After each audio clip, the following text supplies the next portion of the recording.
नमस्कार दोस्तों, स्वागत है आपका हमारे YouTube चैनल पे। आज के इस वीडियो में हम बात कर रहे हैं कक्षा 6 से 8 में नो बैग डे के तहत हमें सितंबर माह में कौन कौन सी गतिविधियों का आयोजन करवाना है, उनके बारे में हम चर्चा करेंगे।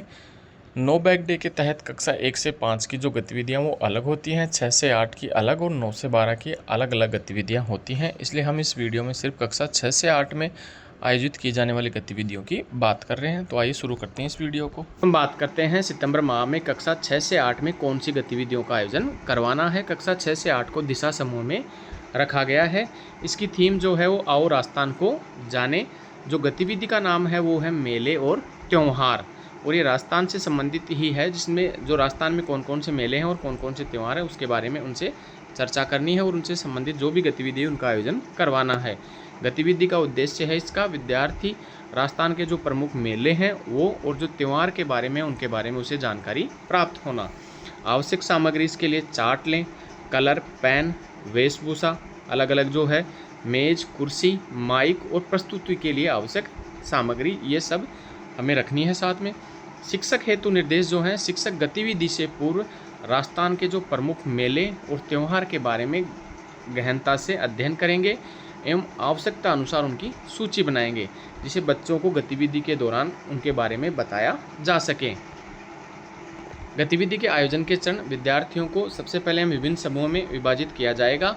विद्यार्थियों से पूछा जाएगा कि उन्हें कौन सा मेला और त्यौहार विशेष रूप से अच्छा लगता है और उसके पीछे क्या कारण है। विद्यार्थी अपने अनुभव एवं रुचि के आधार पर कुछ मेलों और त्योहारों के बारे में बताएंगे। शिक्षक यहाँ ध्यान देंगे कि सभी विद्यार्थी अपनी सहभागिता निभाएंगे और सभी विद्यार्थी जो हैं मिलजुल कर इस कार्य में अपना अपना योगदान देंगे।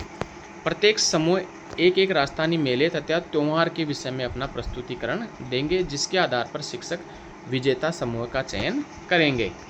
इस प्रकार विद्यार्थियों को समूह में बांटकर उनको प्रत्येक समूह को अलग अलग मेलों के बारे में और त्यौहार के बारे में उनको चार्ट से या प्रस्तुतिकरण निबंध से कैसे भी उन्हें तैयार किया जाएगा।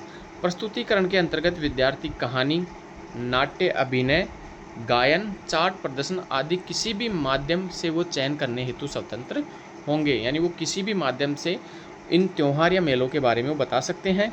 सीखने के जो प्रतिफल हैं इसके वो हैं, विद्यार्थी मेलों एवं त्यौहार के संदर्भ में अपने विचारों को अभिव्यक्त कर पाएंगे। सितंबर माह में जो विशिष्ट गतिविधि है वो है से नो टू टोबैको, तंबाकू से बचाव के लिए अभियान।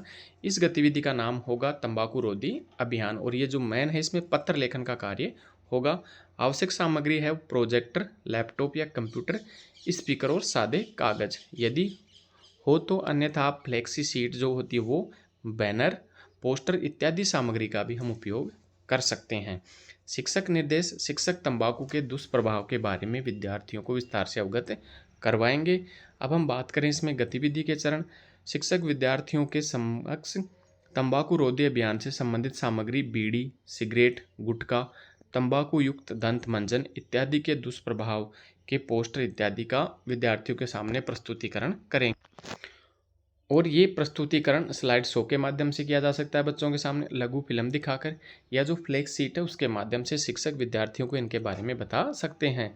शिक्षक विद्यार्थियों से जागरूकता सामग्री पर चर्चा करते हुए उन्हें अभिभावकों को एक पत्र लिखने को कहेंगे, जिसमें वे अभिभावकों को तंबाकू युक्त पदार्थों का सेवन न करने संबंधी अनुरोध करेंगे।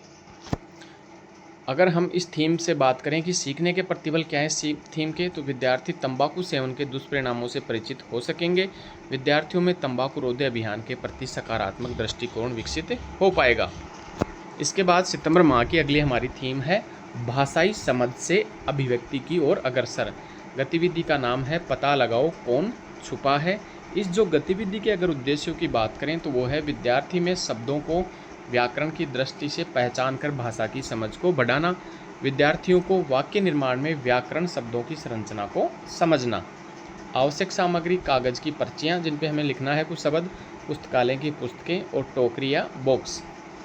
शिक्षक हेतु, शिक्षक जो है संज्ञा, सर्वनाम, विशेषण और क्रिया के शब्दों का चयन करेंगे। कौन सा शब्द क्रिया है, संज्ञा है, कौन सा सर्वनाम और विशेषण अलग अलग। शिक्षक संज्ञा, सर्वनाम, विशेषण, क्रिया से संबंधित शब्दों की पूर्व में पर्चियाँ बनाकर रखेंगे। अलग अलग शब्दों की हमें अलग अलग पर्चियों का निर्माण करना है, और उन पर्चियों को डालने हेतु बॉक्स की व्यवस्था भी पूर्व में ही कर लेंगे।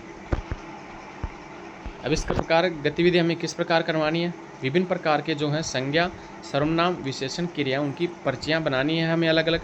सब पर्चियों को मिलाकर हमें बंद करने के बाद उन्हें एक बॉक्स में डालना है और प्रत्येक विद्यार्थी को कहेंगे वो अपनी अपनी पर्ची वहाँ से निकालें। श्याम पट्ट पर संज्ञा, सर्वनाम, विशेषण और क्रिया की अलग अलग तालिका बना देंगे ताकि जो शब्द हो वहाँ से हम उस तालिका में लिख सके। संज्ञा के सामने संज्ञा, सर्वनाम कौन सा शब्द है वो। प्रत्येक विद्यार्थी को प्राप्त पर्ची के आधार पर श्याम पट्ट पर उचित स्थान पर अंकित करने को कहेंगे। यानी जिस विद्यार्थी को जो शब्द मिला है वो उसमें खुद लिखेंगे कि ये संज्ञा शब्द है, सर्वनाम है, विशेषण है या क्रिया है। पर्ची में आए शब्दों के आधार पर सभी विद्यार्थियों से एक एक वाक्य का निर्माण भी हमें करवाना है।